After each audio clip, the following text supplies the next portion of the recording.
Let knowledge flow like a river without any hindrance. Don't make it like a stagnant pool. Hello everyone. Once again, I am PS Chatterjee with you. Practical Guide to Concrete Field Tests, Applying Clause 7 of IS-456-2000, this is Part 14.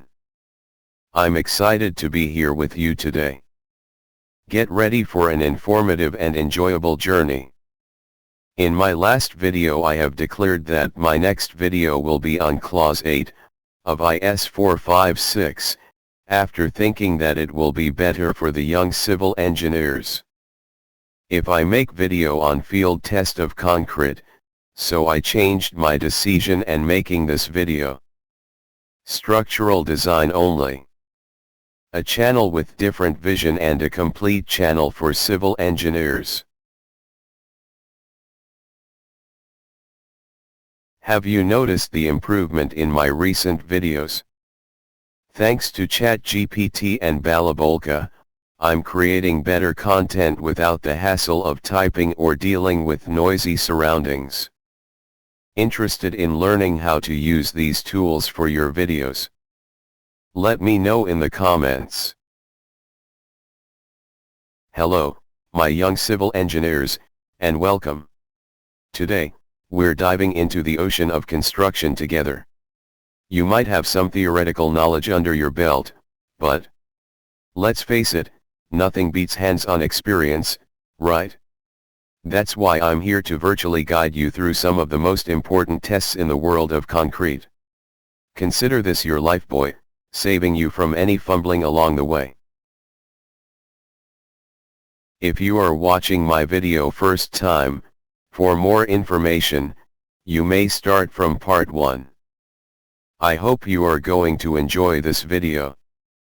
Before start of the lecture, please like, share and subscribe my channel.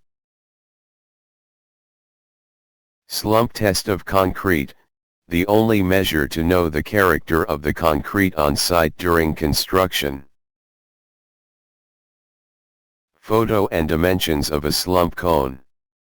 This is photo of a slump cone, the key instrument to judge the quality of concrete in the field. Top diameter, 100 mm, 4 inches. Bottom diameter, 200 mm, 8 inches.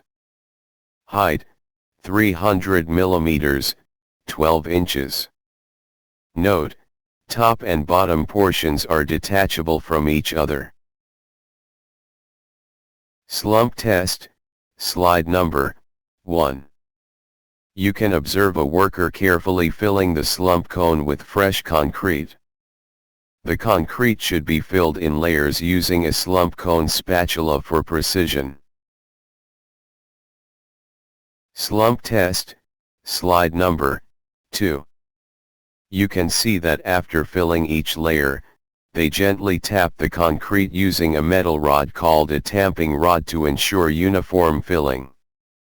The number of gentle taps should not exceed 10.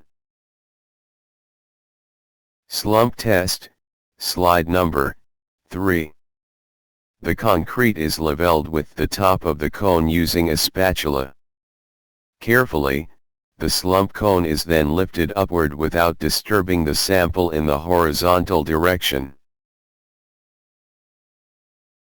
Slump test, slide number 4. After removing the slump cone, the cone is positioned adjacent to the concrete on the same platform.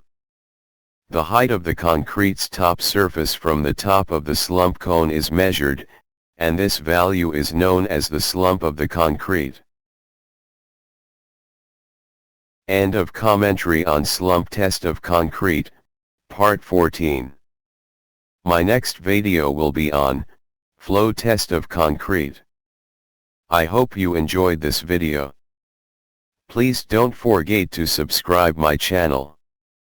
Your like, share and subscription are the motivation for me to produce more useful videos for you.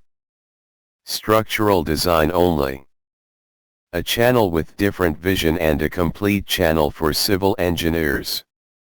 Thanks for watching this video.